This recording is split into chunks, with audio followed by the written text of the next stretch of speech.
willingly, or just can't motivate yourself to go to the store? I mean, can't motivate myself to click over to Amazon and say, hey, send me a new mouse pad. That is where I am right now. Gotcha. Fuck me. Dude. Also, that is a swear in the first 15 seconds, so we are going to... Dude. Oh no, people won't be able to find the video they don't watch. Oh. So painful. We've been doing this for years now. You'd think you'd know better. Well, in fairness, that's only like, what, 2022 they started doing that? So that's, what, like 16 episodes? Let's be real, it's like 8 episodes of this podcast the way we've been going. And that's been every other week. It's been spotty. Yeah. But we're still here. Yeah. I also just completely forgot it was Sunday, so I almost took a nap earlier, so I'm glad I failed to fall asleep. Well, yeah, okay. Mixed blessing, we'll call that. And on the net of blessings, it's hard for me to forget it's Sunday. Yeah, church. Yeah. I went out to this new breakfast place for brunch earlier. Yeah, it's a long brunch. It was like 2 p.m. when I messaged and you said you're at brunch. Like, what the fuck? Yeah, no, we went to the late church and then we sat down and it took them forever to actually get our food out to us. I had like a blueberry waffle with, they have like sausage and bacon and egg on the side. And that was really nice. Yeah, it sounds good. It's been so long since I've had like a breakfast or lunch or whatever like that. We also got these Butterfinger Toasties, they're called. Which are kind of like pastry, kind of donut-ish, but they're like, these were all covered in like peanut butter and chocolate and bits of Butterfingers, and they were like so good. Very much an indulgent day for you then, it sounds like. Yes. An indulgent day. Yeah. If I might say so. It's, it's Sunday. It's, day of rest and such. Yeah. Rare that we get to go out to, a place like that. Our family tradition for the longest time was after church, let's go out to the Chinese buffet. Woo! I mean, that was the tradition for, we called it afters at LARPing practice. You just go somewhere as a group afterward. So yeah, those buffet places. Head over to the buffet and just look at the one guy who piles his plate full of crab legs and takes like all of the crab legs. So everybody has to wait for them to bring out more crab legs. Okay, look, because that guy knows what he's about, and you have to respect that. All right. No, that guy's an asshole. That one guy, and sometimes it's an old lady who's just like, these are all mine. You can't have them. And you're like, thanks, Grandma. I mean, you're old, I get it, but still, dick move. I've never had crab legs. On the net of restaurants, I went out with my mother on Friday, did some shopping, and went out to eat. We started by going to a restaurant that has been advertised recently called Sweet Memes. I don't really know. Were the memes I don't sweet? really know too much. Well, we arrived to find that it was still under construction, so that's yet to be determined. Oh. Yeah. So Bitter we wound up memes. just going to We wound up just going to Chili's instead. Nice Tex-Mex bar and grill, one of our go-to places. My mother enjoyed a nice rack of ribs, and I had some chicken tenders. Delicious. Nice. Now I'm just imagining a range of meme restaurants, like salty memes, sour memes, memes. That one's a pie shop. That just sounds That sounds like a lovely time right there. Go to the the meme restaurants. It seems to their advertisement seems to be as a dessert shop, souffle pancakes, boba tea, that sort of thing. Yeah. Yeah. So I have been watching the live action Fallout show. Yeah, forgot to talk about that last week.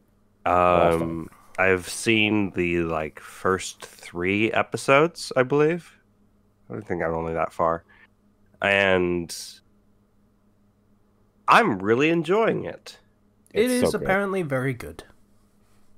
The production quality, in terms of the costuming, the set design, is really top notch. You can tell they pay attention to details. You look in the background, and oh, hey, that person has a Nuka-Cola, or oh, hey, that thing from the game, that particular branding is used here. And the basic premise is that this uses they bounce around from a few set sort of main characters and how their eventual journeys to get back to meet their all individual goals kind of intersect with each other. Like you have Maximus, who's with the Brotherhood of Steel. You have Lucy, who's from Fallout, the Vault 32, and then you have you have the Ghoul, who you probably look. I won't go too much into him because a little bit of spoilers, but super badass Ghoul. I really love how they used actual just really good makeup design to make that come to life with a little bit of CG as well. Mm-hmm. I assume his nose or lack thereof. Yeah, the lack of a nose is CG, but everything else is costuming that takes 5 hours to put on. Yeah, good old-fashioned sci-fi stuff. So I appreciate that. That makes me happy to see the practical effects on display there. So, and this is actually kind of an interesting thing. Is I'm watching this with my parents, because I know my dad likes this sort of stuff. He likes zombie stuff. He likes blasting things and violence and apocalyptic scenarios. And because my mom tends to prefer things grounded in reality, and because this is technically in America, that's enough grounding in reality for her to get invested with the whole World War III concept and everything. So, rare show I can actually watch with my parents. Yeah, I think you mentioned that, and your dad was pro Vault Tech, which was an understandable stance based on the start of the show. If that's his only exposure to Fallout, Once you get to know more about the vaults and what's going on there in Vault Tech, but I think episodes 4 or 5 are going to be a big awakening for him. But it's just been shockingly high quality and well done, and I have not seen a live action adaptation of a video game in terms of a series work this well. I mean, maybe the Witcher is another one, but that kind of went off the rails at some points. That's technically a book adaptation, also. That's a book adaptation, yeah. But yeah, no, this is just I'm actually going to recommend this to other people because I'm enjoying it that much. That is really good. Yeah. I also decided I was going to catch up with some anime. What'd you watch? So, obviously, just a anime season that's coming out that I am keeping track of is Konosuba Season 3. Of course. It's finally out. And it's funny. It's very comical, and it's nice to see the the progression of the characters to the point where they're now kind of like their own little like messed up family unit. It's really funny. Because they've been with each other for so long. Their interactions feel so much more like sibling energy a lot of the time than at first. So I just really appreciate how they use the changing character dynamics and closeness to make it more fun, make it more funny. The current season of that takes place after the Crimson Demon movie, which, if you haven't seen that, there is a little bit of a recap as to what happened in that movie. It's still a really good movie. And the next arc is focusing on the party's encounter with the first princess of the country that they're in, and the crew interacts with royalty is pretty funny because Darkness is like, please don't screw this up. I'm part of a noble family. Don't screw this up. And everybody's like, hee hee. This is our chance to make us look good in front of the princess. And Darkness is just face palming in the background, super hard. You described it as the crew meets royalty, and that immediately made me think of Always Sunny. Yes. And yeah, that kind of just made me realize that Konosuba is basically fantasy Always Sunny. It is. Yeah. That is an accurate comparison. I also watched the anime. The anime is called. I don't like the English title for this because the manga title has like a fan translated title that I think is much better. But the actual anime title for this is called Go Go Loser Ranger, which is weird. The manga is called Ranger Reject. Yeah, I see what they're going for, at least. Yeah. You can see what they're going for. So, basic premise is this is a Sentai world in which the invading army forces, with their various grunts that all look the same, they lost, and now they have to play out battles against the Rangers that have been basically enslaved every Sunday, and make it look like, oh no, the Rangers won again, wow. And so they're basically being trapped and locked down here, unable to progress because all their bosses were killed, and now it's just a bunch of grunts. And the grunts have special abilities in that, like, unless they are hit with something called a divine tool, which are weapons that the Rangers have, they cannot die. They will reform and regenerate, and they cannot die.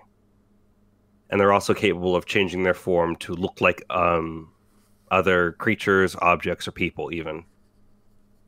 Our main character is Foot Soldier D, who is kind of sick of everything that has been happening here, and his specialty is making himself look like various humans.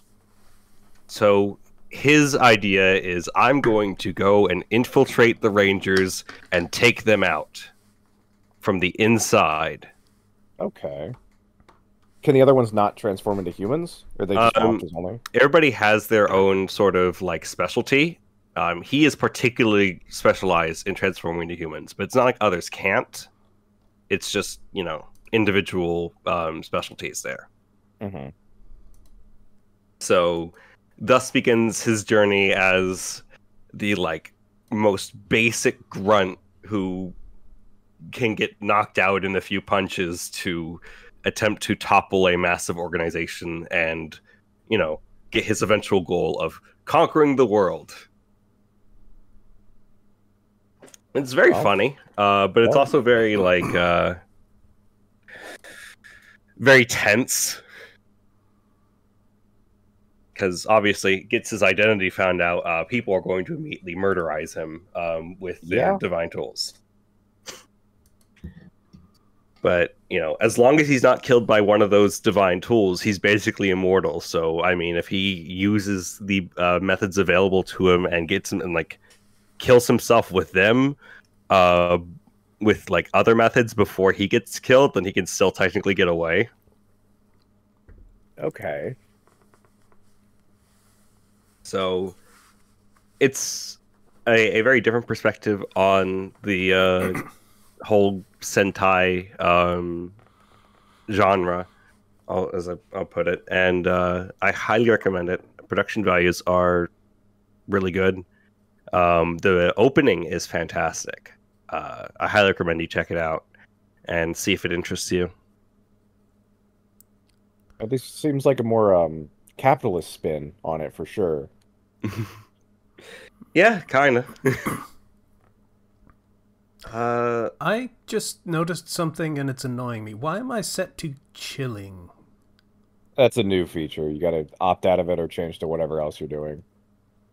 You're just chilling, you just click on the chilling thing. It'll pop up a menu for you. Okay. Anyway, sorry. Yeah, I'm hoping to check out some of the other anime that are starting up because we're kind of already moving into, a new season with a ton of things coming out. So looking forward to diving more into that. In gaming stuff, I actually started playing Sea of Stars. Which not familiar with that one. What's that? It's an indie game, and it's on Steam, and it is absolutely one of the. It was released last year. It's a turn-based RPG with some really, really beautiful visuals. I can post an image for you guys to just see in recording chat. And it is, you get basically 3 party members, and you have attacks with action commands, kind of similar to, say, Paper Mario or Mario and Luigi games, as well as defense commands, so timing the buttons to mitigate damage.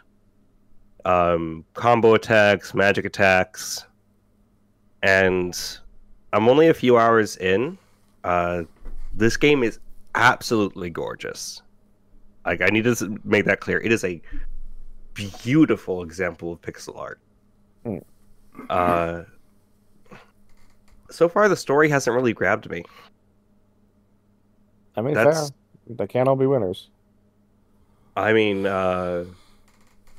you're playing as the Solstice Warriors, using the power of the sun and the moon to go and fight monsters, but it feels very it doesn't feel particularly grounded at the moment, and I haven't really met a lot of NPCs per se, so I'm still waiting for that emotional hook to make me really care. But I mean, the big bad guy is called the Fleshmancer, so hopefully that turns out interesting. Not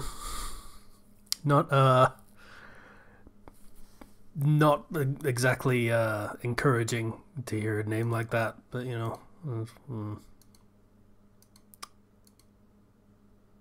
hangs out with the necromongers from Chronicles of Riddick.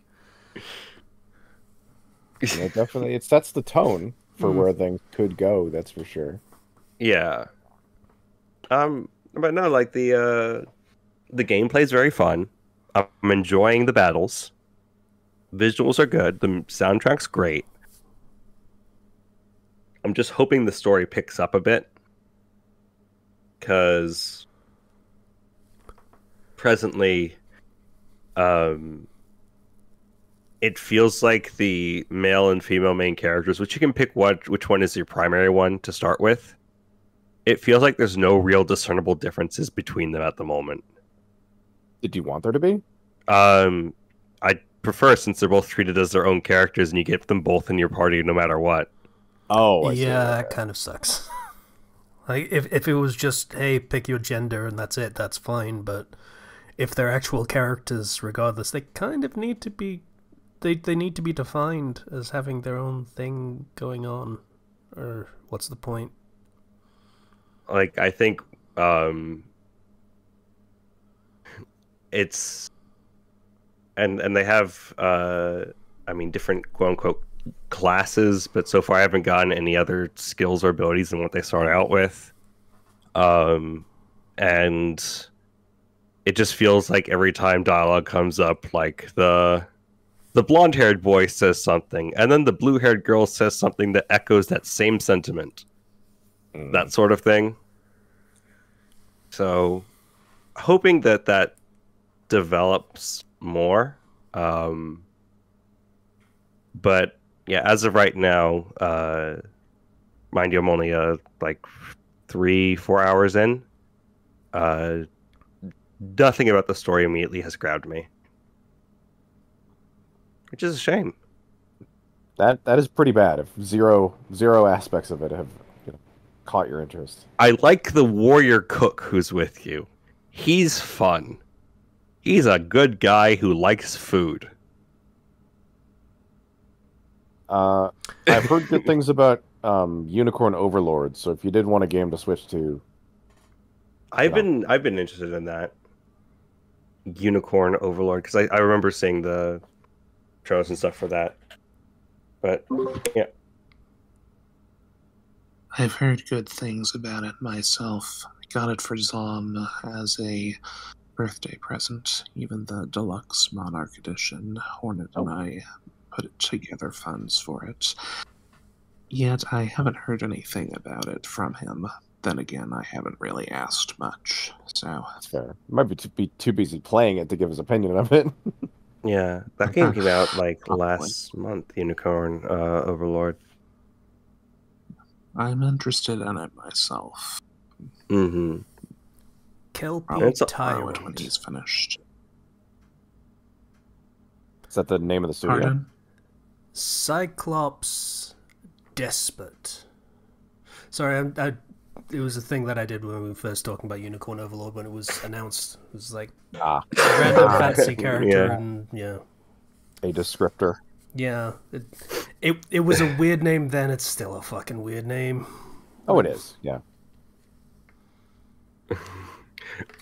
Overbearing Dryad. And that just sounds like a dryad. Yeah, kind of. Yeah, that's pretty much the thing. Is, hey, trees, guys? Like trees? Yeah, I regarding Sea of Stars, this was actually a friend of mine really, really enjoyed it. Got it for me as a birthday present, and so I feel like I need to give it more of a fair college try before I just let it, fall off, I guess. Tell him, hey, your gift sucked. No. That's rude. that'd be a hell of a move. But I still need to finish Baldur's Gate 3. Oh my gosh. I'm just giving up. No, that ain't happening. I'm right near the end of that game too. I still need to get to that game. Yeah, same. I have this frustrating mission where I need to free all the prisoners of this place, and there's a set time period, and I need to abuse the hell out of teleportation to get it all done.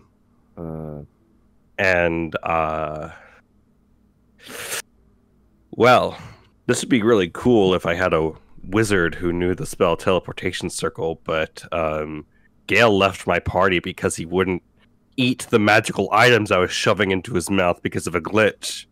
Oh, that sucks.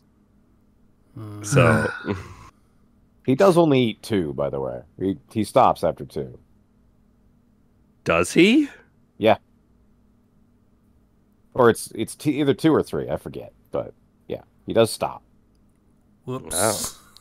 Maybe not a glitch. Well, No, it'd be like this was a known glitch at the time where I would select an item. The item would not go in the box. And so I'd close the box, I'd try again, and then I'd do it again, and he got so frustrated by the fact that I kept teasing him over this that he left the party forever. Yeah. that's wow.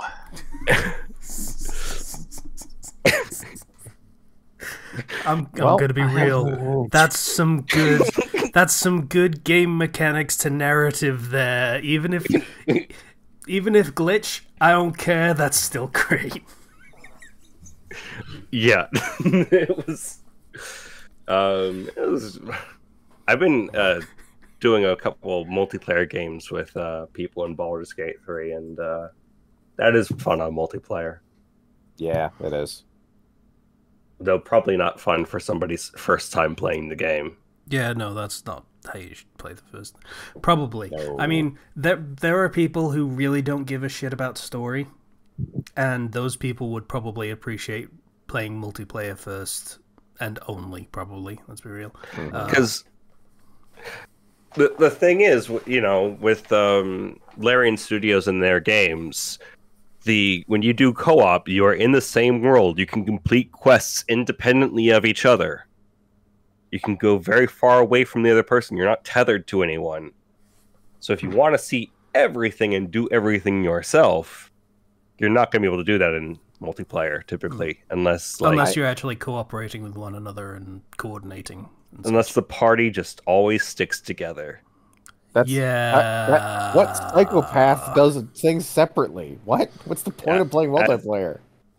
You see, in the case of efficiency, and I don't want to sit here while you're talking to this person for 20 minutes.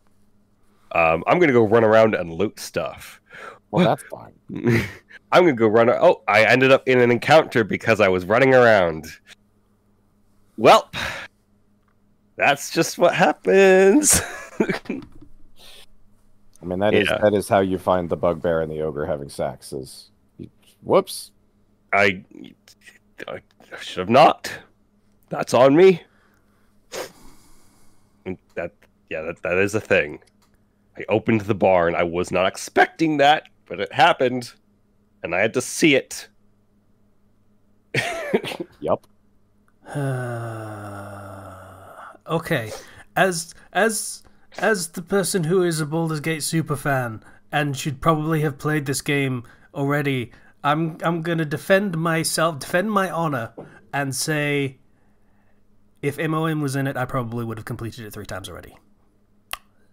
Just saying, it's your fault, Larian. You lost the sale for however long it takes me to buy the game. Yeah. All right, fair enough. I'm an easy mark. You could have done it. Just saying.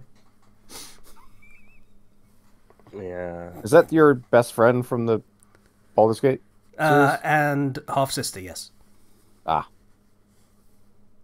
Spoilers for the second one.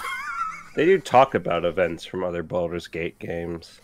Yeah, I mean, Minsk and Jaheira from, like, the first 2 games. I like that Minsk is a character where in order to recruit Minsk, you have to deliberately have non-lethal on, because you're going to probably end up in an encounter with Minsk. Yeah, okay. Fair. If you go lethal, Minsk will die, and you'll never know that you could recruit that individual.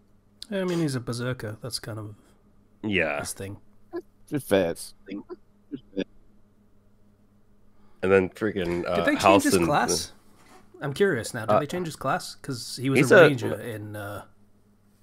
He's a barbarian in this. Okay, yeah. So they changed his class. Okay, that makes sense because they changed the system from 2. Yeah.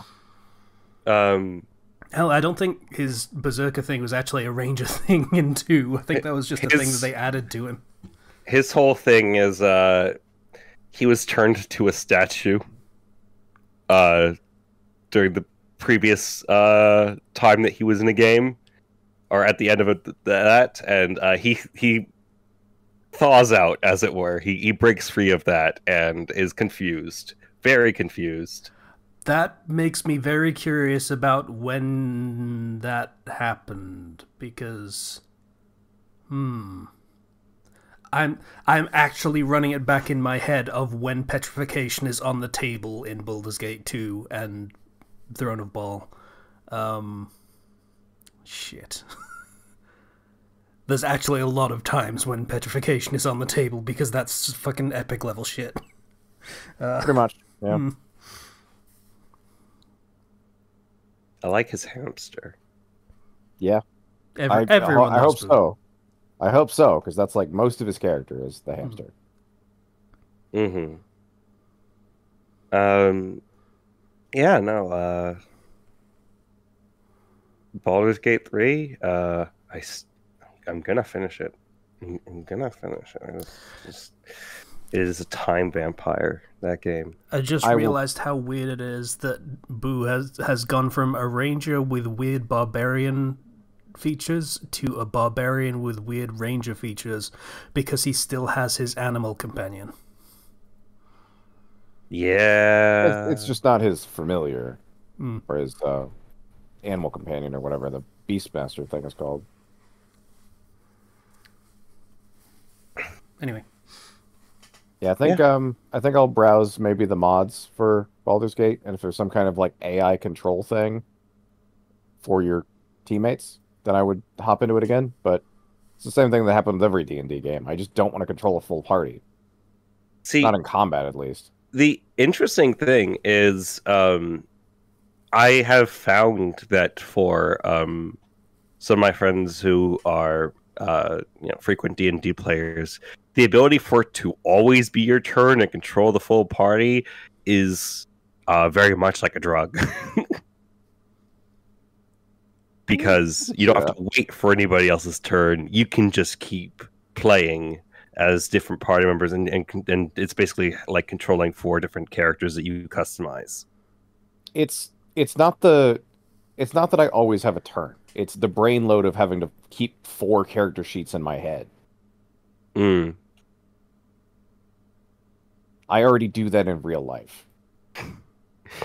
Only 4? Yeah, fucking Christ.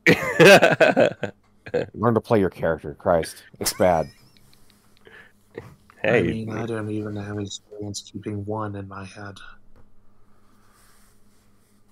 I didn't hear that, by the way. What?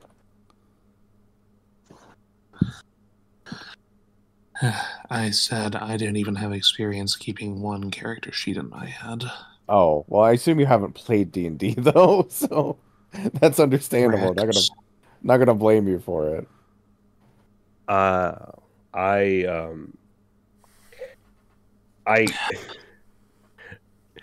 The situations in which you have to check over somebody else's character sheet and be like, you have things on here that you should not have on here. This is wildly incorrect. Why do you have 300 hit points? What happened here? Oh, well, someone kept healing me, so I thought, okay, that's fine. I'll just keep going up. There's one person at DM for me, like, I do this, and I'm like, what's the exact wording of that ability? Let me go back and look. I need the wording here, because I didn't know whether or not you can actually do that. Mm-hmm. They're very particular in their wording. Like, just the indicator of whether or not it's a creature that you can see. Oh, that means if they're invisible, I can't do that to them. Huh, interesting. Eligible targets tends to trip people up a lot. If you can't target them, you can't target them with anything. So,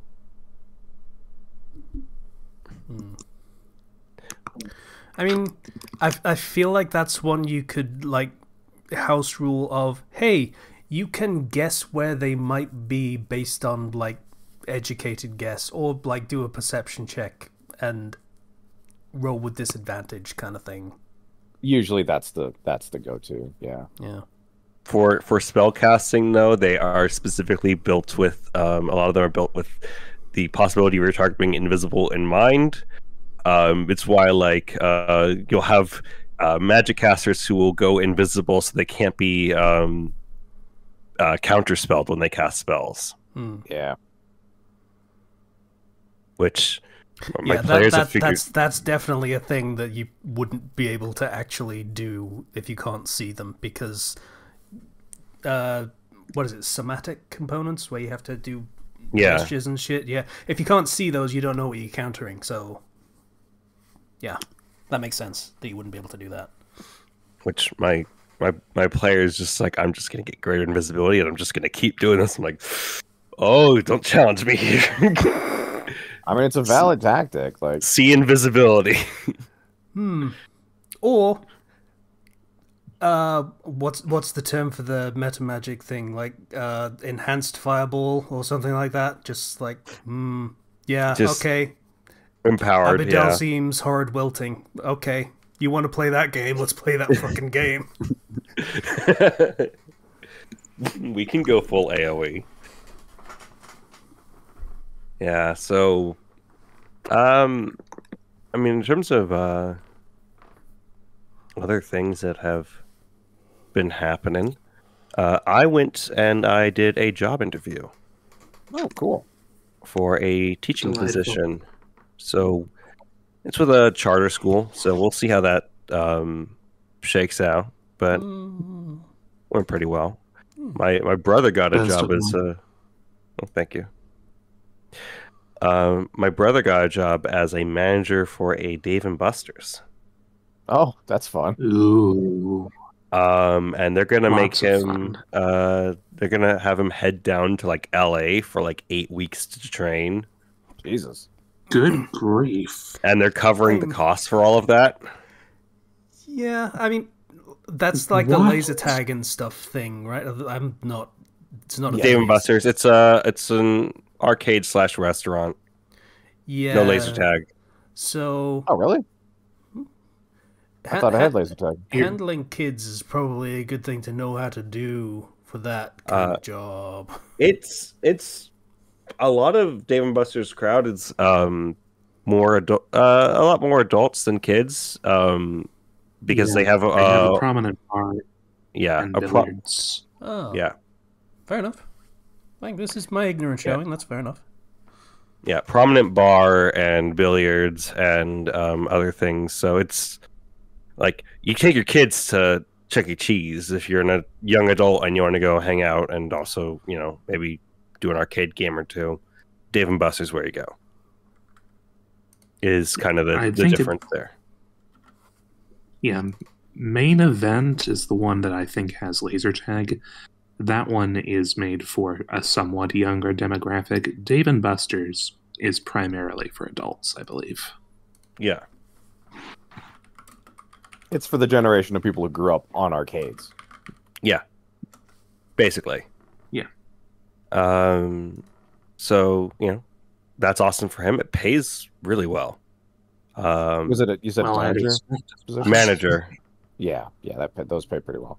Yeah. So you're just in charge of everything. Yeah, excited for him and to go off on that cool new opportunity. No longer working in the movie theater business. What was he before? He was he was the bar manager for a while and at the local movie theater because they have a bar there. Yep. And it was how you got all of those tickets to all of those shitty movies that you shouldn't have seen. Yeah. Love myself some awful movies. You see the trailer for actually speaking of good movies, the Deadpool and Wolverine movie? Yeah, I'm into it.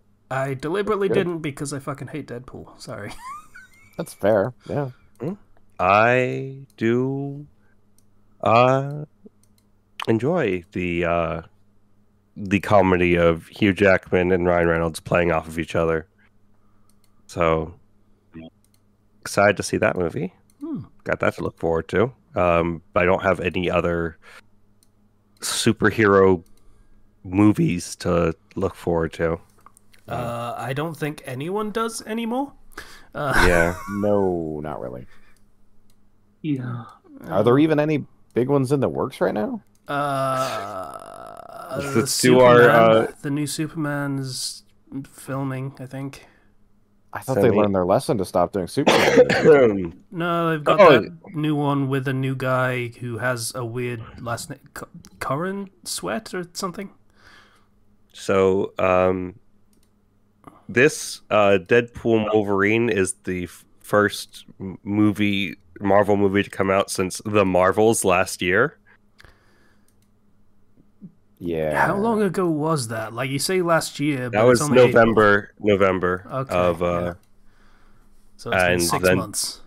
Yeah. Honestly, And further back than I thought. I thought they came out more recently. then there's Captain America: Brave New World in February. I don't trust a Captain America movie with the words "New World" in it. Yeah. Then, are they really going to try to do 4 movies in 2025? God, I hope not. They are. Or if they do, different studios or different staff or something. Captain America: Brave New World, Thunderbolts, The Fantastic Four, and Blade, all in 2025. Okay, those sound different enough. That's okay. Blade, I kind of want to see. The Fantastic Four can fucking miss me with that shit. Jesus Christ. Like, of all things, like, in the middle of a Marvel slump and they want to try Fantastic Four, the movie series that has fucking never worked. But, yeah. It's been long enough. I will give it a try and laugh at its inevitable failure. Yeah, but, Thunderbolts is the one that has CIA agent. Oh no, U.S. agent. Sorry, my apologies. Right, Yeah. that's the U.S. agent. the guy from Falcon and Winter Soldier. You also get Bucky is in that one. Thunderbolts. All right, I still don't. And then you have the one girl that was like sisters almost, but not really, with Black Widow. Yelena Belova. Yeah. And Red Guardian, the guy from Stranger Things. Huh. They really needed to establish all this shit earlier. They're digging up everybody that they can for Thunderbolts. I don't know about that one. Can't imagine that's going to go well, but who knows? We know it's gonna go badly. Yeah. And then in 2026, Avengers 5.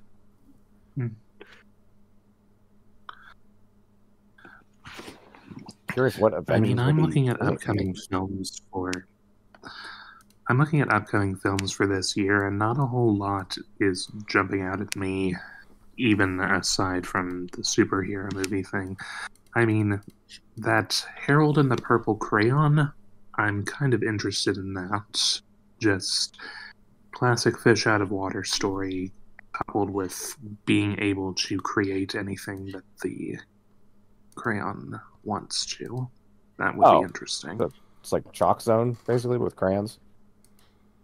Something like that, except it's in the real world, and this is based off of a children's book series where it was a very, very young boy who was carrying the crayon, as you might expect.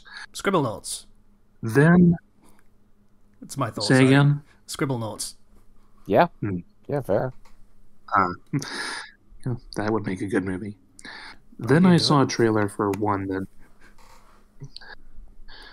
Then I saw a trailer for a movie that looks interesting. It's called Trap. The premise is a father takes his daughter to this concert, and it turns out that the whole concert is a trap for catching an infamous serial killer called the Butcher, who happens to be said father. Oh, yeah. Okay. Oh. I remember hearing about this one, yeah. That's a hell of a twist. Yeah, the only... I I would love to see I'm.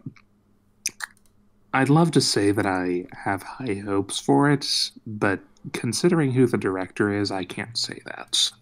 Who is it? Shyamalan. Oh, shlam Mm. lam lam lam lam. Okay. Llama Ding Dong. I mean- yeah.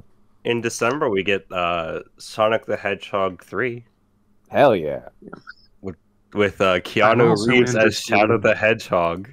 man. I don't know if he's even getting paid for doing that, or he's just happy to be Shadow.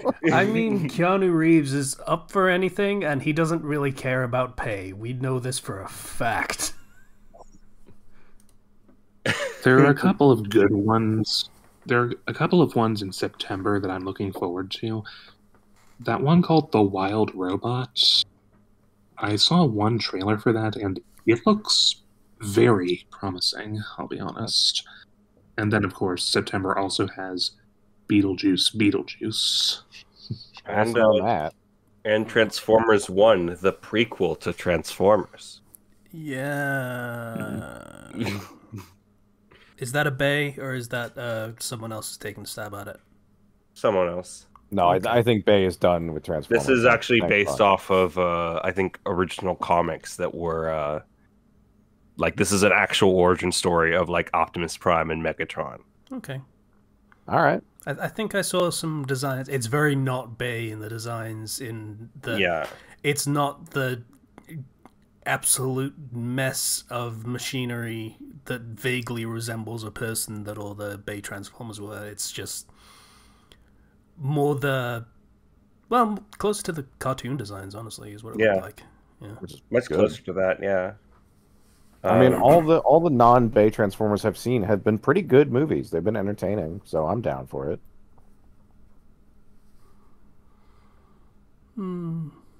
Also, there's a Venom 3 happening Didn't know that. Sure, why not? in November. As well as I guess there's apparently a sequel to the Joker movie Yeah. in October. Yeah, I can understand that. Craven even the the movie Hunter itself, movie in it's the December. people. Woo! Pulling out all the C-listers. All the C-list. In fairness, this is Sony pulling out all the C-listers, Yeah. not just Remember- Marvel. So Sony's like, here, 2024, Madam Web, Venom 3, Craven the Hunter, exactly what you're asking for. And everybody's like, well, nobody asked for most of that. Yeah. It's fun how they are going so far in building the Spider-Man cinematic universe thing that they've been doing with, Madam Web and Venom and Morbius and, that great film that beloved by audiences everywhere, Morbius, and Craven the Morbid Hunter. time. Yeah, So beloved they showed it twice. all of these characters, they haven't made a fucking Spider-Man movie yet. Pretty bad. Yeah, it's some amazing Spider-Man. That's the Sony one.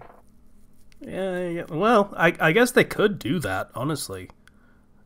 Amazing Spider-Man has been established as a character again. Just unthaw Andrew Garfield. Release I mean, him. they might cast another person to be Spider-Man too. Yeah, maybe. They are desperate to decouple themselves from Marvel, and at this point, yeah, okay. Understandable. I'm kind of a clusterfuck of legal issues. So, I don't know. Tom Holland still seems to be on board, but I don't know, man. I don't want to see that character in a bad movie, but that seems inevitable at this point. That's where we are.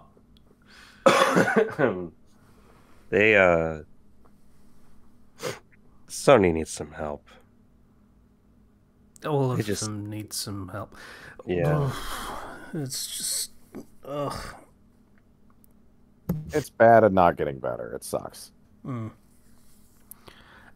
And this will be how we don't get superhero movies for another 50 years. Yep.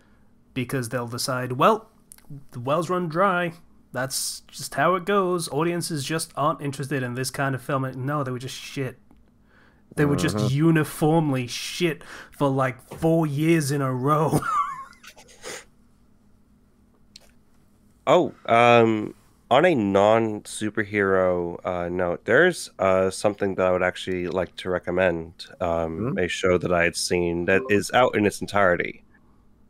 It is called Shogun. Have any of you heard of it? No. Especially no. It was out on FX. Yeah. I think I'm. No, I've definitely seen previews of it, but I think that's the most I can say. All right.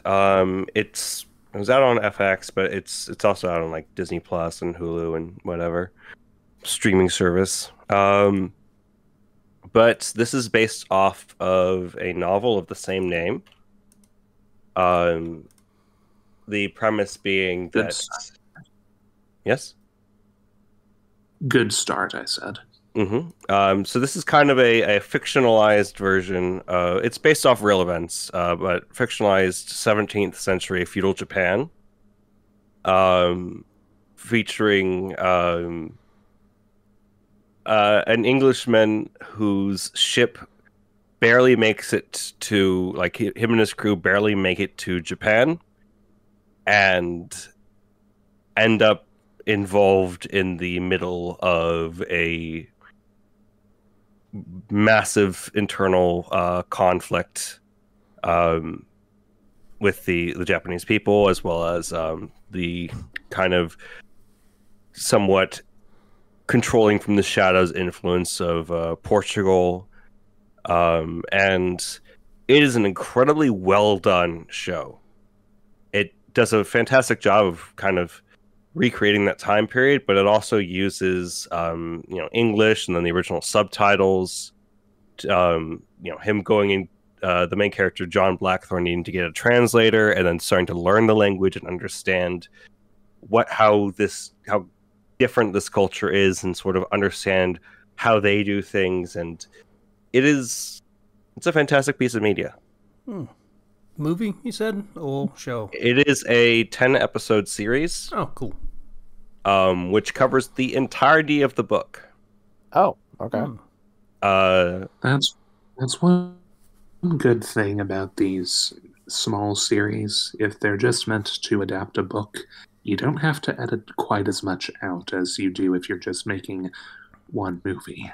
Yeah, gonna be honest, like, I was really hoping you would say show, because honestly, movies disappoint me for how shallow they tend to have to be.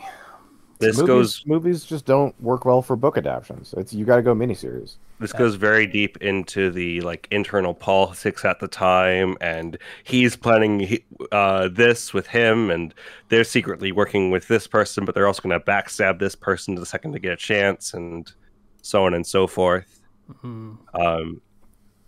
Very interesting seeing the different character dynamics and drama of it, the politics of it. The only thing I will say is there is a somewhat unsatisfying ending. And the reason why I say that is because you're anticipating them to go somewhere else, or to get to some sort of, I guess, larger, more satisfying conclusion. But they do not get to that. Is it just set up for the next book in the series, or is it just... or is that too spoilery? Here's the thing. The next book in the series is hundreds of years later. Oh, I see.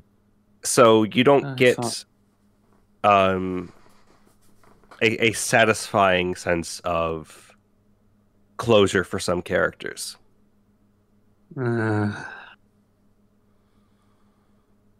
Though that can somewhat be argued with, depending on your viewpoint. Historical, right? So Yeah. if that's how it goes, that's how it goes. There's not really any getting around that.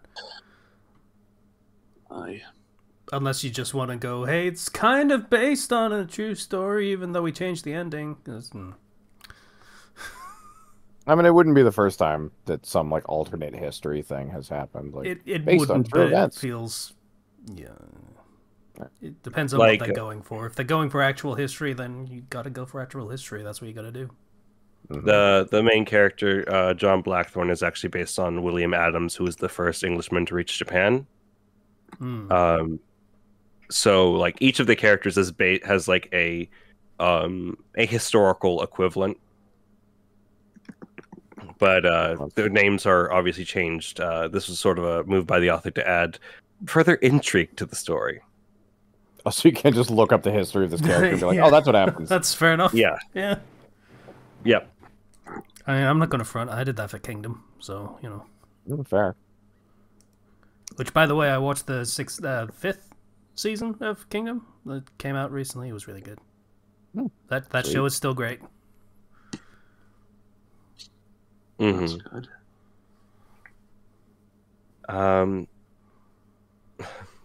Because I feel like if somebody were to throw out the name like Nobunaga, you're like, oh, understood.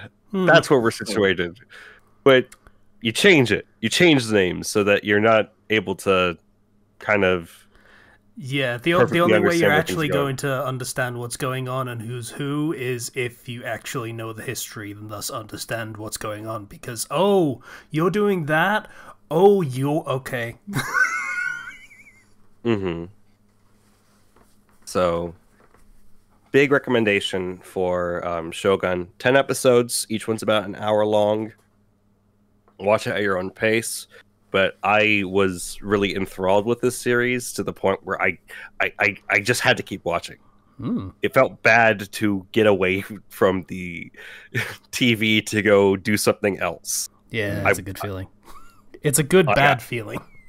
It really sucked me in because I'm like, oh no, I need to understand what's happening here, and oh no, they're having him now train an artillery regiment using the cannons from his ship, and I want to see how that plays out, given that this is feudal Japan and he has far more accurate cannons than they're used to from the Portuguese, and you know,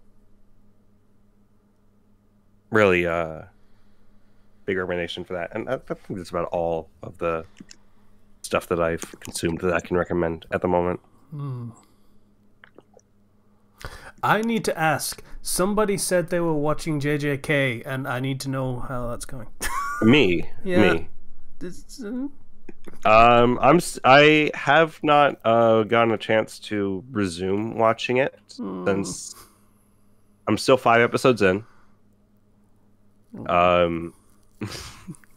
Because I'm watching this with somebody else. Oh, okay. And so I have to schedule things. That's fair enough. I want to talk about it, God damn it. But I have been tempted to just jump into the manga anyway. Yeah, no. If you're watching it with someone, then watch it with someone. Fair. But it is. I'm feeling the itch, as it were. So I'll see if maybe I can watch more of it tonight. Then I got to find out what the memes mean. That is a weirdly motivating way to sell a series. Everybody keeps talking about it. I completely ignored Demon Slayer. Like I didn't get on that hype train. Yeah, I still haven't seen that either. Probably And should second because season. people really like it, and that would be, it's kind of useful to have a finger on the pulse of what people actually like because I write fan fiction for a living. It's probably important to be on top of that, but yeah. Whoops. Oh well. Yeah. So I gotta continue. It's like almost 258 chapters, 250 plus chapters of Jujutsu Kaisen, and it's just ongoing forever. So the more I continue on, the less behind I am Those were words. I don't quite know what you were going for there, but I have to catch up. That's no, you all. don't. Screw catching up. You know what? Fair. Yeah. Yeah, just watch it at your own pace. Have fun with it. Yeah. Like, yeah, I think we talked about that recently, like 2 episodes ago, and thus like 3 months ago, however fucking long it is. But we're, you know, it was like, yeah, you feel the itch to catch up with the manga, but it's a lesser experience than watching the anime 90% of the time. So it better to just wait for the anime adaptation to come out, and if it doesn't, then okay, well, I guess there's no choice then but to get the rest of the story via the manga. But yeah, it adds another dimension to the experience that you just don't get. Like, I saw one screen grab compared with a panel from the manga for JJK, and oh boy, does it add a dimension to the original work that was not there in the original, but people sure appreciated it more. I would look it up, but I don't actually know how to search exactly what I'm looking for. It would take some time, so I'm just not gonna.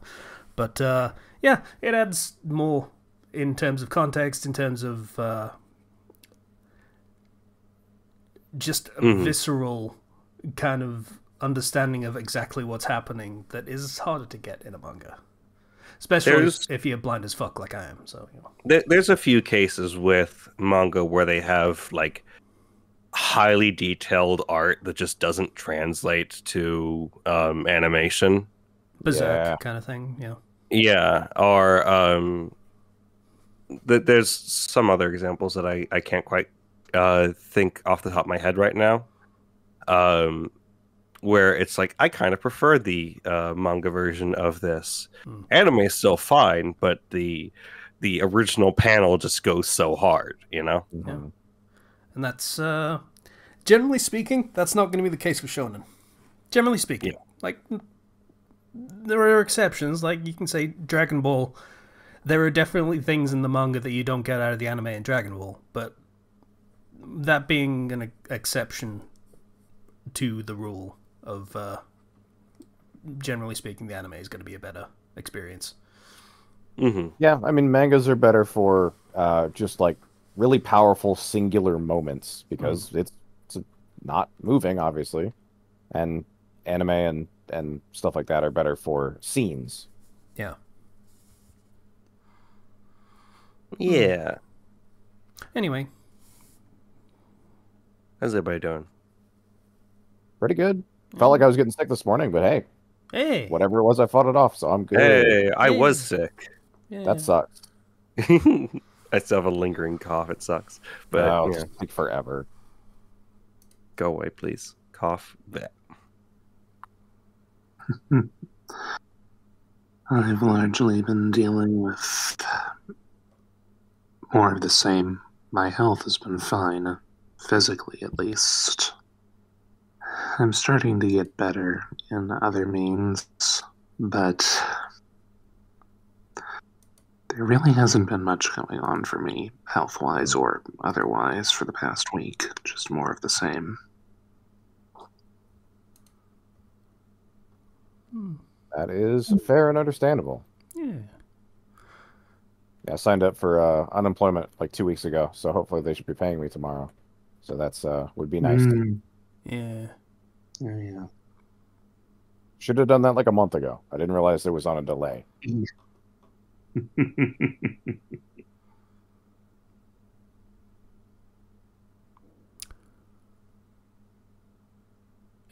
Anything else? Oh, sorry, I didn't realize it was my week officially. Yeah, I mean, you took the microphone and then just sat there smiling. I don't know. All right, fair enough. Let's see. On Friday, I had a Warhammer game, so that was nice. Yeah. I played as Chaos Knights, big stompy robots. That was fun. Discovered I don't like big stompy robots. They're paper tigers, really, Hmm.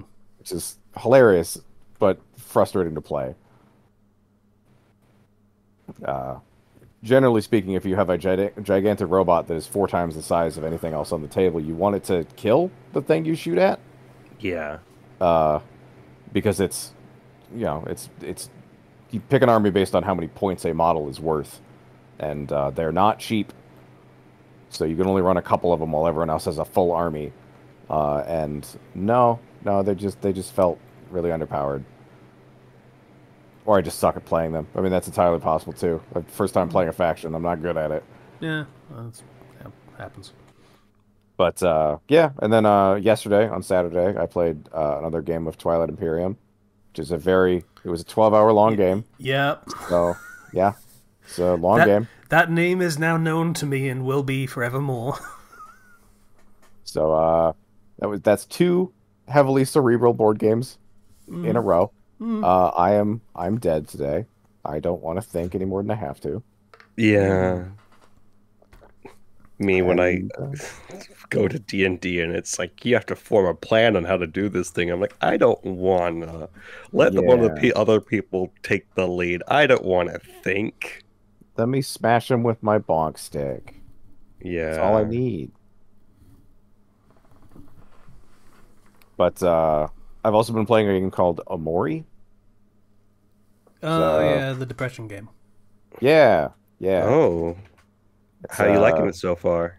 It's good so far. I mean, I haven't gotten super far. It's kind of Persona-esque in that you play half the game is in a kind of happy, fun Candyland thing with horrifying elements, and then smash cut to like a couple years later in real life, where your character's a teenager as opposed to a kid, and things are bad. It's all bad here. There's a route of the game, the Hikikomori route, in which you do not open the door to the outside world and just get further and further lost into your dreams.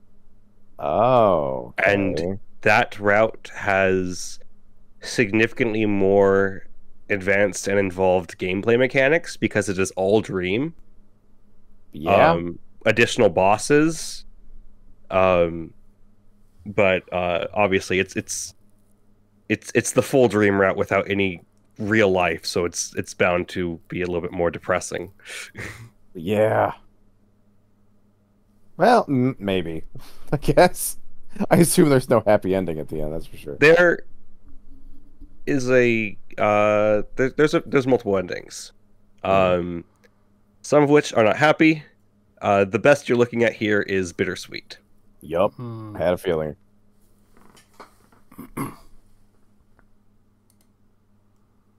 Yeah.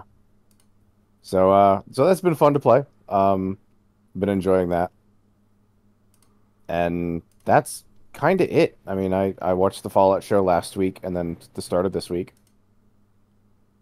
And or no, it wasn't the start of this week. I binge watched it in one day. I was just talking about it with people. Yeah. There's another show out that I haven't started yet. It's the Knuckles show. It's on Paramount Plus, and we don't have Paramount Plus, so Yeah. Like Knuckles is in from Sonic? yes. The spells. Interesting. The Knuckles show, because it's Sonic 3 and Knuckles. Oh. Yeah. God damn it. I mean, I have Paramount Plus. I may as well check it out. The Sonic show, the Sonic movies have been good. Yeah. I guess it kind of depends. Is it Sonic movie or Sonic Boom? It's Moving, yeah. Sonic movie with Idris Elba Knuckles. Oh. So I have heard mixed things. Like, the main complaint is how there isn't enough Knuckles in the Knuckles show. That is that's kind of the complaint that everybody has with the Sonic movies is more Sonic characters, less people, please. Yeah. Yeah. I don't understand why people keep writing scripts like that. Like, don't take this property with these characters and then inject a bunch of regular people into it. I don't understand why they keep writing scripts that leave out Robotnik saying, "I hate that hedgehog." Yeah. I more haven't of watched that. the films. Do we get a load of this, or I can't believe this, or Maybe. It feels like Jim Carrey is pushing hard to fit all those things into the He script. he has been pushing for Fat Eggman as well. Jim Carrey specifically. I mean, The man would yeah. probably buy his own fat suit. Like Yeah. he He'd wants probably put on the weight for it. Let's be real. Um, I'm really glad that Jim Carrey's having fun with that role. Like he was ready to just retire and be done, but he found a role that he's like, yeah, okay. No, okay. He's I'm retired. actually down He's for just- this. This is fun. he has retired. He's just coming back for this one role because it's I think partially because it's very important for like kids and grandkids. So yeah, he's enjoying it, and I am really hoping that now that we are entering the third movie that's based off of Sonic Adventure 2, we're gonna get all the good quotables from Eggman. that is pretty great. I mean, that's my favorite Sonic game. So yeah. How did you know it was a fake emerald? Because you just told me, fox boy.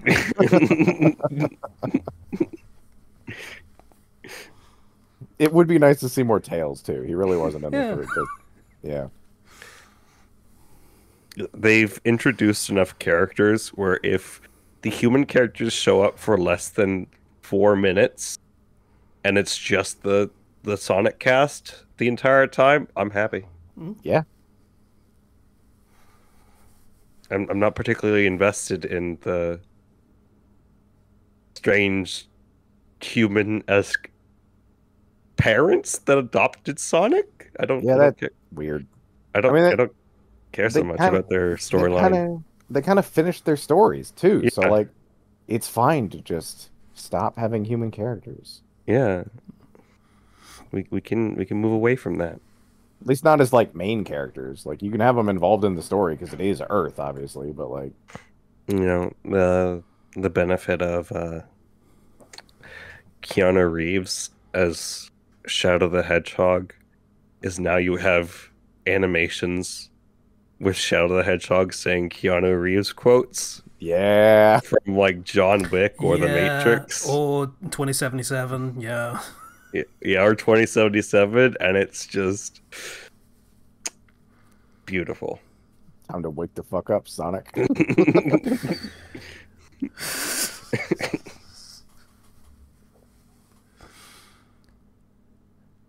Yeah, so I hope.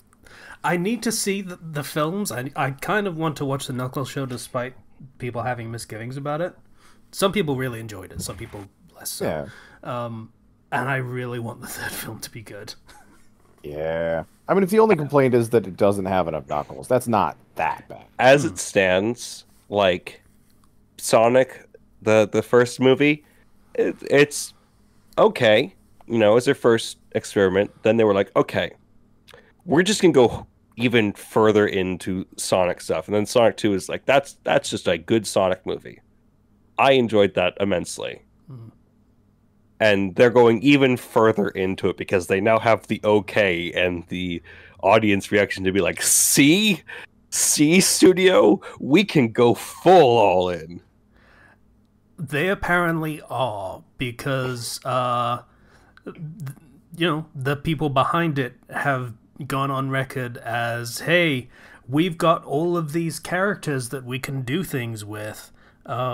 They're all established, and we could just make stuff about them too. Which...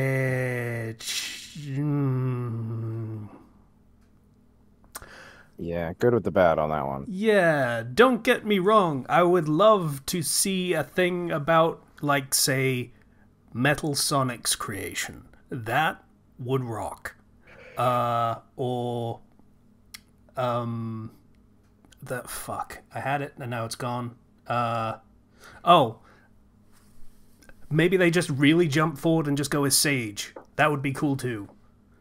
Or, there's also the downside of, Yeah. everyone's looking forward to the cream and cheese spin-off show. There's like a list of games that they're allowed to adapt. Which includes, from last I checked, they had Heroes, they had Sonic CD, Okay. they had I think they had 06 and Unleashed on there. 06 definitely, because not really a spoiler, but they take elements from 06 for the Knuckles show, but use them very differently. Okay. The term Flames of Disaster is used, but it has absolutely nothing to do with 06. And they have colors as well that they're allowed to do. I never actually played Colors. I don't even know what the story is, so I wouldn't recognize elements from that. Aliens. Great. Yeah, 06 is Aliens. No, 06, sorry. Colors, yeah, is Aliens. But a lot of the storybook games, for example, are like not there. And by that I mean all of them. And I don't think Frontiers they're allowed to do that yet, because that wasn't a thing when the contract was made. Yeah. And the storybook games, of course, they're not going to do those, because those are literally storybook games, as in universe they are fairy tales that Sonic gets transported into. They're not going to fucking do that. Yeah, they're not going to do that. That does technically mean that Blaze is actually up for grabs. Yes, they do. They can definitely pull things from 06 and Heroes for any potential games in the future. If they make Silver less whiny, his character and his power set has a lot of potential. Like, it's really fun. It was solid. Like, it was attached to a shit game. I liked him in it was a PSP game, Sonic Rivals, where you get to, it's just racing the other Sonic characters. You get to play as Silver in that, and he had a fun moveset in that, from what I can remember. They made a sequel Foot race to or that. Cars? No, Foot race. Foot race, yeah. Okay. I assumed, but I have to ask. So you have Kart the racing is a different hedgehogs and such racing. Yeah, the different Cars one characters. is All Stars Racing. That's the Cars one. Yeah. So, I mean, you can make Silver work and work well, but you just need to not be 06. Yeah. Oh, right. I completely forgot. The new Fallout update for Fallout 4. Yeah. There's a new Fallout 4 update? What? Yeah, Yep. they It's a added next gen thing. Added some tertiary stuff and broke most mods. Yep. Thanks, Bethesda. We're really happy for you getting more players. But fuck you. Fuck you. Yeah. I should have just not touched Fallout 4 when that accidentally updated. I didn't realize you had to opt out of updates on Steam. Yep. It automatically updates unless you opt out of it manually game by game. So that's also frustrating. Even if you opt out of it, you have to play offline, because if you try to play it while you are connected to the server, it will update before it lets you play. Great. But yeah, I had that problem with Elder Scrolls V, Skyrim. Yeah. Let's just say Skyrim. Fucking Christ. Yeah, I had a 160-hour save file that just got destroyed because their fucking update. So hate it. Thanks, Bethesda. Good old Bethesda. Just can't stop losing. See, this was actually the thing that I was worried about for Stardew Valley.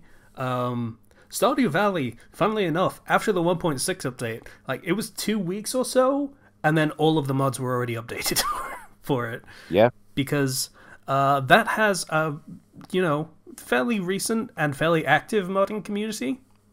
Fallout 4 has had mods going for the past 10 years. Yeah. Most of my mods were 5+ years old. Some of them were over, some of them were when like the first year of the game being out. Yep. So those are almost certainly not getting updated. No. Thanks, Bethesda. You fucking twats. Anyway. Thankfully, the most popular mod on Nexus right now is the rollback mod. So I should have just waited a couple days for that to exist. Yeah. Oh, nice. Oh no, but you won't be able to get to the Enclave stuff that they added because that's what people wanted more. Ironically, the story mode I downloaded a collection called Story Wealth with 756 mods, and an Enclave campaign was one of them. So I already had Enclave content. Yeah, but now it's canon Enclave content that they will probably use in the show at some point, I guess. Ugh. Stuff I had was probably better. Or Fallout 5. Probably Fallout 5. Just make a new Fallout. I would appreciate that a lot more than you fucking up with things you already made. Play Starfield. It's like Fallout in space. No, it's not. Like, even the most generous read of Starfield, no, it's not. No. Like, even the most generous read of Starfield and the most negative read of Fallout, no, it's not. I have been craving to play Fallout, but I cannot motivate myself to go and reinstall 4. Play New Vegas. Still good. Yeah, I do. I have New Vegas on Steam? I think I do. Yes, I do have it on Steam. If you don't, it's like $10 and it goes on sale all the time. I've played it on console before, and I'm not used to being able to actually play games on my computer with any amount of consistency in how they run due to my computer being crap until now. So one of the really, really great things I discovered while playing Fallout 4 on computer, it's the first time I've ever really gone deep dive into a Bethesda game and used console commands. That was the key part. Is you can get around a lot of little like weird bugs or quests not working or whatever if you just like force unlock a door or teleport a switch a couple feet to the right. It's like it's crazy how much you can just fix. So yeah, that is definitely the ideal experience. I don't think I can go back to console Fallout. Yeah.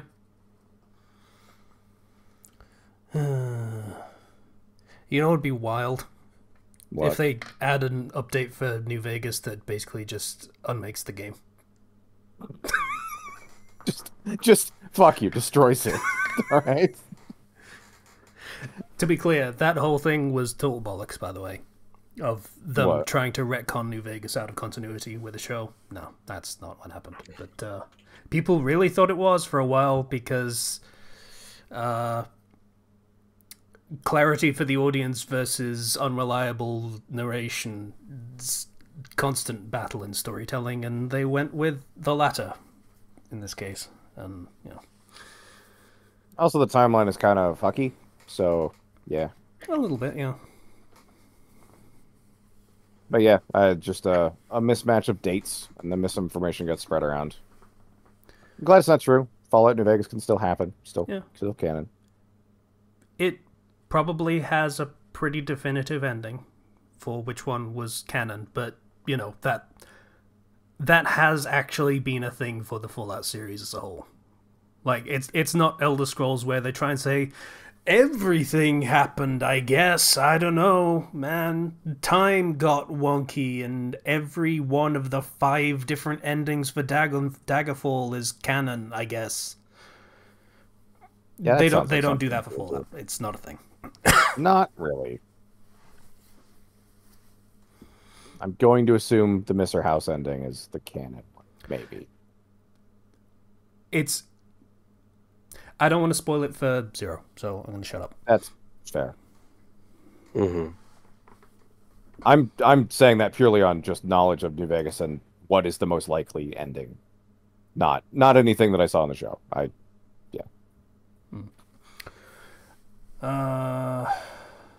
Anything else, Liza? No, I believe that's it. Yeah. I played 14 again, the first time in 3 months. Had to re-up my subscription because the Steam and the fucking Mog Station don't talk to each other that well. Oh, fucking. Oh. Yeah, it needs you to keep money in your Steam wallet, which is a total thing that people actually do instead of just setting automatic payments. That's so weird. I don't have the Steam version of the game, so I wouldn't know. Yeah. Yeah, so that was the thing, but it's fine. I finished the main campaign of A Realm Reborn, which is the base game of the game. I stopped literally 3 quests before the end the last time I played. Oh. Were you aware you were that close to finishing? Yeah, pretty much. Quit? Oh. Yeah. I had just done the first of a sequence of boss fights, basically. Yeah, so that was a good time, mostly. Mostly. There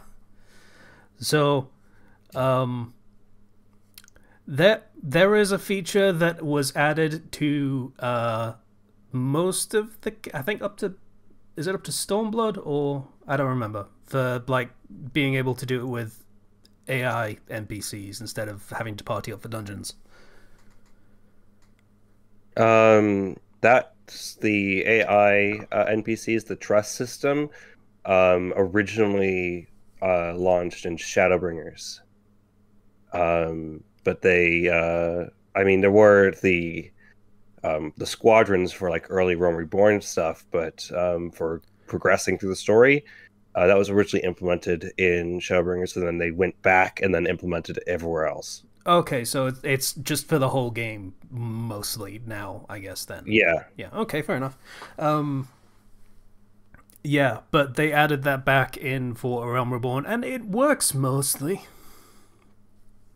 It makes running dungeons a little slow, because the AI companions aren't smart enough to use AoE skills instead of single target.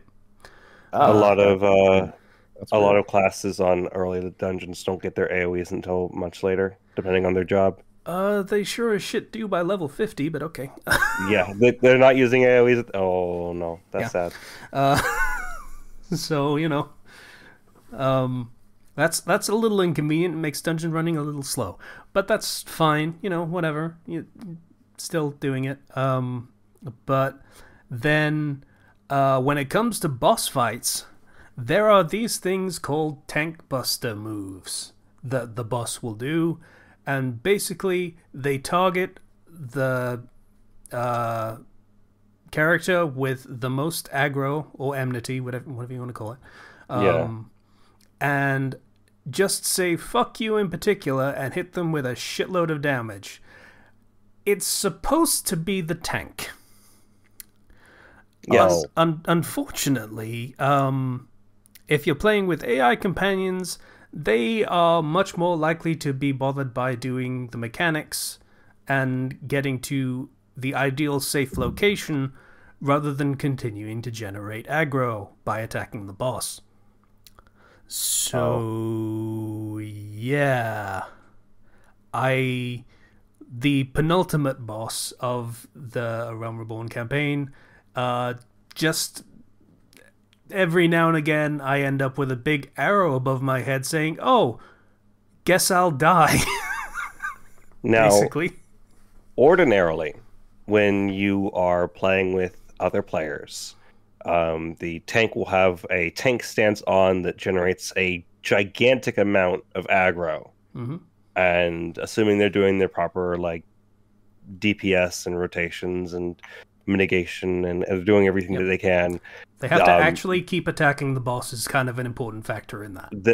Yeah, as long as they're doing that, you will never run into a situation in which you, as the DPS, will get the tank buster unless the tank is dead. So the fact that this happened is multiple I don't know times. how. Several times in a row. That must be something wrong with the NPCs that you were partnered with then. Yes. Yeah, I think it was badly designed NPCs. I think it was a warrior or whatever the base class is. I will mention that. I don't think they get the job for their class at all. Mm-hmm. So that was a Marauder? Is that the base? Yeah. Yeah. Yeah, so I think it was a Marauder that was in that fight, and they're like, no, I don't know, that fucking orange on the floor is scary. I want to get as far away from it as possible. I guess is how that went.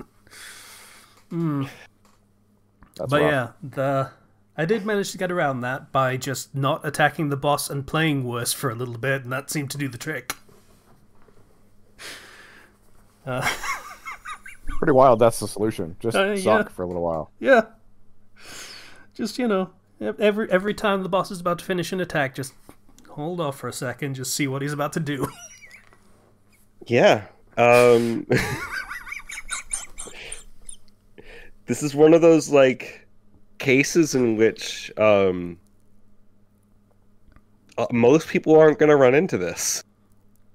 Yeah. This is if you are, say, playing a tank or a healer, you're not going to run into this even with the AI people. And if you're a DPS, You probably pretty much have to be the melee DPS, and you'll get your shit rocked. Yeah, basically. Yeah. So that was fun experience of like, hey, I'm not supposed to be hit by this, but I don't know that, so I'm trying. Okay, I need to, like, let's try food buffs and fucking what mitigation have I got going? What can I do? Can I make sure I've got my health topped up by doing the damage regeneration? Nope, I'm at full health and it just killed me anyway. Cool. Okay. Well, Does it display damage numbers so like you could see how far you died by a yes. lot, basically? yes, it does. Not well enough for me to be able to actually read them. So. There's I a see. battle log that you can look back at. Oh, okay. It's one of the tabs on the chat log is battle, and it shows you every single action and bit of damage that was dealt and received. I would be curious to see what damage I actually got, because it was 'cause probably a lot. If it's a tank bust, you probably took several hundred thousand damage. Yeah. I assume that's many times more than your max health. Yes, yes. Oh well. I've been hit with the 900,999 enrage before, as well as there was a tank buster which was like 326,000, which was triple the tank's HP. That like we have to, it's like a stack and also mitigation at the same time, and everybody stacks their mitigation to reduce it as much as possible. Yeah.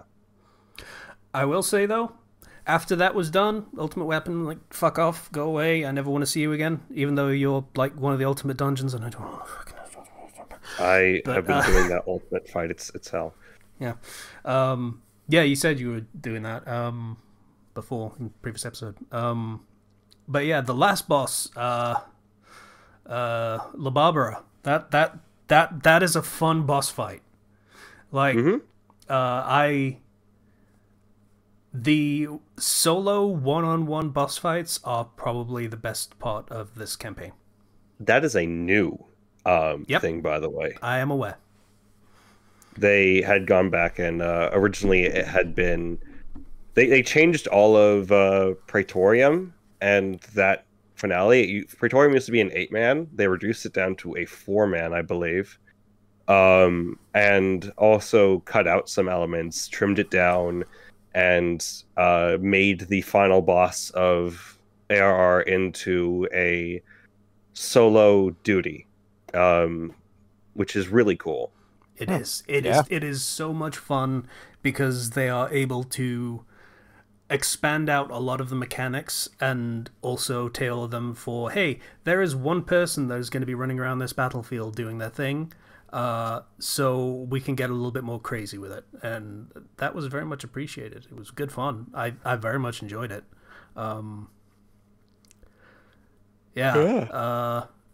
Once again reminded that my character is a tall motherfucker in the final cutscenes, as it panned across all these smiling faces, and then it's just torso in the middle of the shot. That's great. I'm sure I was smiling above the camera. It's fine.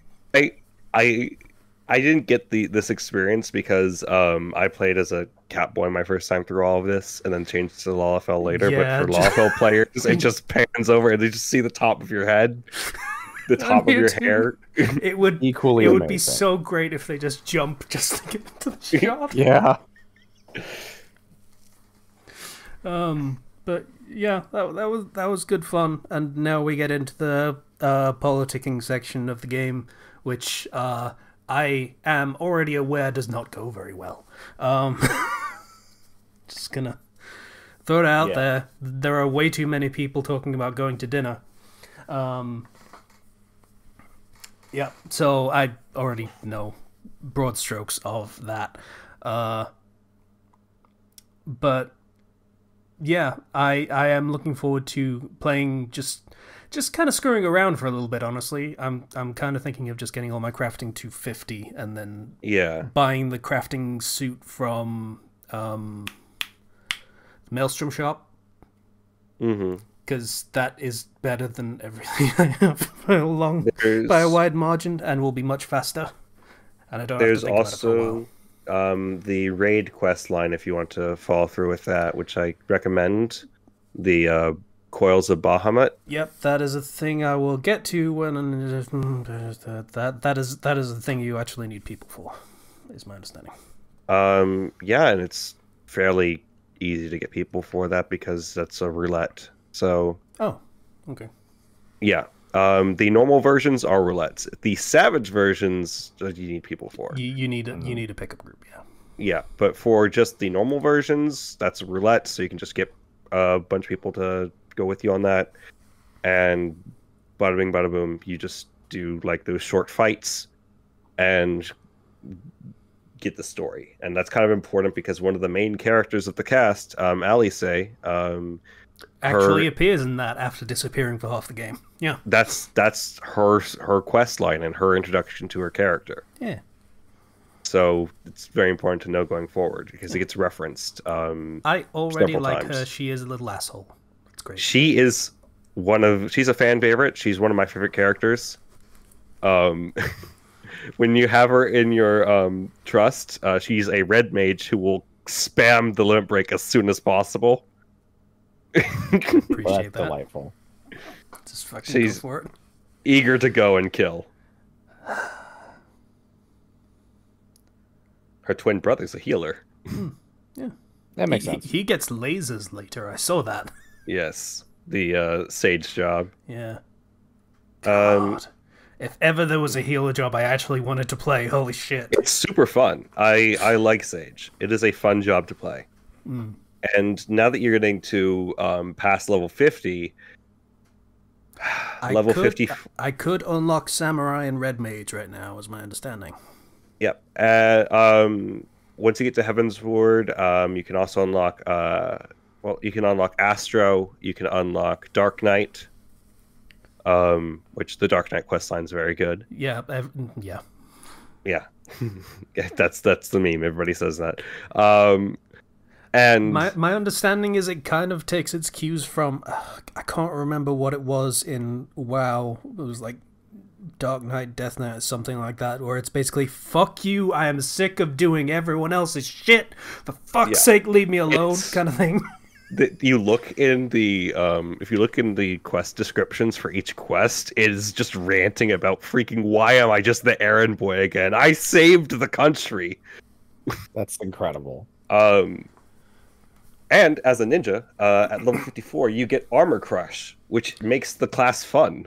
Yeah, you don't just have to constantly try and get to the back, and if the boss suddenly turns, you can actually do damage when it does Armor that. Crush extends your Huton duration by 30 seconds. That is very part of your useful. main I've been combo. trying to add that fucking thing into my rotation. It's just...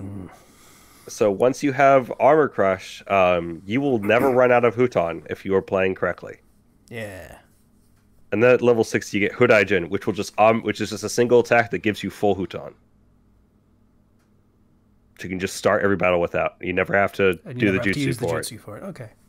Unless you want to do it pre-pull for like a difficult content, but otherwise you're fine. Yeah, it's getting to the point where the ninja rotation is a little complicated. I assume that's why they added those skills to, reduce that brain load a little bit. Yeah, there's the stuff that they add is like for ninjas, just like here's a second attack for your AoE attack, so you can do a combo. Here's an optional final hit to your main combo that you do if you want to get more of your buff to last longer. Here's a little quality of life attack to give you your full buff. And then here's an instance that you can just kind of fold into doing whenever in your combo between button presses. Yeah. Here's the thing. They added this fun little thing called the Ninki gauge, like at level 40, and they have yet to explain what it's for. You don't get that until level 62. Cool. The explanation for what it is? Ninki is it's a gauge that fills up as you do your main combo. And what it allows you to do is it allows you to use one of 3 different abilities. Hell Frog Medium, which lets you summon a frog from Naruto to shoot a fireball. It's an AoE attack. Okay, let's be real. Ranged Summon a AoE frog attack. from The Legend of Jiraiya, but, Yeah. Bava Kakra, which is a single target, pretty damaging attack. And then Bunshin, which you get at 80. Which temporarily doubles every single weapon skill that you do. Granting you double the Ninki and also... double the Ninki and also obviously double damage for things. Reminder that you said all they add is this list of very simple stuff a second ago. That's just up until 60. Okay. That's for you. That's up Okay. until 60. Okay. You take it one step at a time, and you slowly get the gist down. It's a fun game. I still appreciate it. It's a fun game, but fuck, my class is complicated. As a ninja main, yes. The final rotation of ninja is an incredibly front-loaded opener, and then you just kind of chill. You just do an occasional jutsu while hitting things, and then you just chill.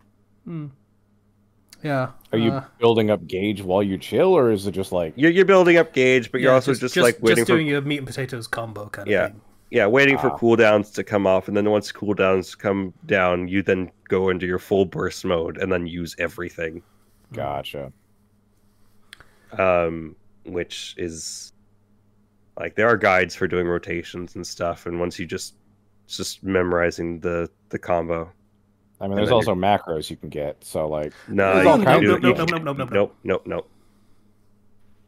If you try to use macros for it, you will clip your global cooldown, and it's like there's a delay to the macros. You can't just rely on macros. Oh, really? Even fair enough. outside of that, it is not a thing that they want you to do in 14. Like, So weird. no. You can program some macros. There are macros that you can program for things. I know I have crafting macros for just when I have to spam crafting. But for the sake of doing my combat stuff, no, you don't want to do that. Mm. It's very inefficient and not fun.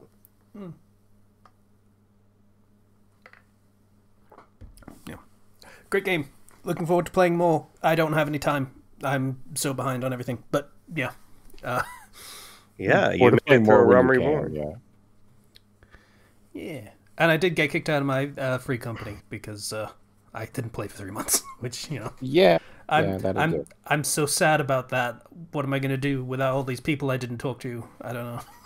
It's rough, man. There's a Yokai Watch event going on. There is. Wow. I don't know anything about it. You have to put on the Yokai Watch. Of course. They give you a physical Yokai Watch for your character to put on. And then you have to go do a bunch of fates to get yokai medals so that you can buy the yokai minions that are characters from Yokai Watch. And then you bring the minions with you to certain areas and then there's a chance to drop a legendary yokai medal. And then you get like 10 of those, and you can get your special yokai watch weapon. That does sound kind of okay. And there's 17 yokai watch weapons. Oh boy. One for That's every a class, lot. of course. Yes. And if you get all of the yokai watch weapons, you get a Jibanyan mount. That's the cat one, right? Yeah, you get to sit in its lap. Okay. That sounds cool. God damn it. And that is the event that is going to take us all the way to the fucking expansion. They're going to have that, and then they're going to have, I think, probably a Make It Rain for MGP, and then also they're going to have the Mog Tomes return for like a part 2 of that, so which is just spam a bunch of stuff, get Mog Tomes to just get some free, normally difficult to get mounts or hairstyles or other items. Okay. That's Just nice. for playing the game actively. Like, I got a mount that you normally get at the end of a tribal quest line, and that tribal quest line would take, like, months of me just daily logging in and doing stuff. Instead, I just grabbed the reward, and I don't have to do that now. But the tribe, you gotta help them. I don't care about the kobolds. They can go Oh, do the whatever. kobolds go fuck. Actually, no, the kobolds probably need some help, man. They got hard done by an ARR. That was bad. I'm fine without them. I have the thing that I wanted, and I got it. It's good. That was fucking raw, by the way. Just like the kobolds are like, you know, the humans and whatever else are just fucking coming into our territory and taking over. They're dickheads. We're gonna summon our evil ancient god to like protect us from people attacking us. And then you're told like, hey, the kobolds are going crazy. I don't know what's going on. It's fucking nuts, right? The bastards. We probably need to do something about them. And then they immediately get called on it, like, hey, you're moving into their lands, and Admiral is like, yeah, I guess, yeah. So? Like, that's it. Like, well, yeah, I guess you got me, but evil god is still getting summoned, so I guess you gotta deal with the kobolds now. Fuck you. Just wait until you get to Heavensward and you're in a different nation with different tribes that have a much healthier relationship to other people than freaking back home, where the Eorzean Alliance is... There's still oil here. We still need it. So, too bad. Yeah, I mean, you've got recovered pirates, still awful ultra-capitalists, and tree huggers that just kind of hate anyone that comes into their forest uninvited, and live at the whims of ancient elder gods that are very picky, and just kind of a creepy system that they have going on there that I don't like to think about. Yeah, now you get to go to London.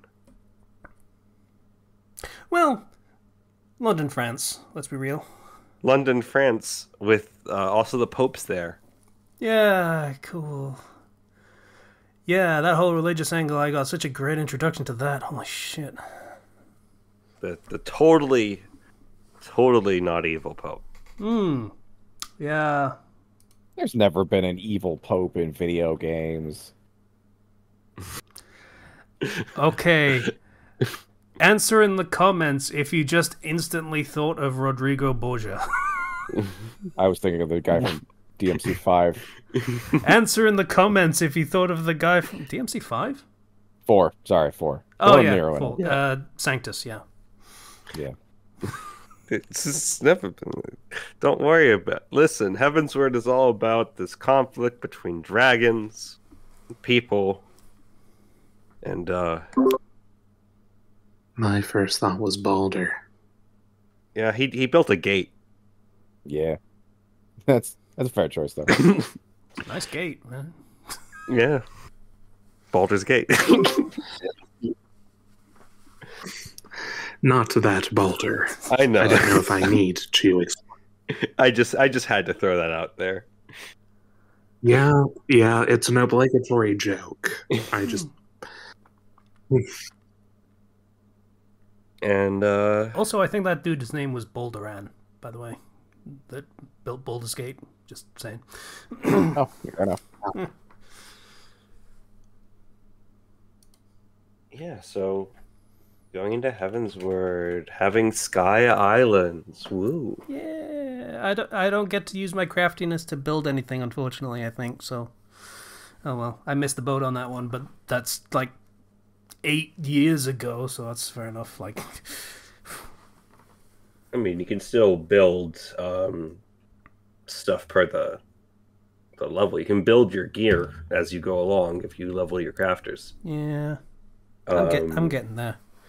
And you also have access to, at level 50, there are these sort of masterwork guides that you can get. I think they're Mordona, which give you special recipes for boss-themed items. Oh, cool.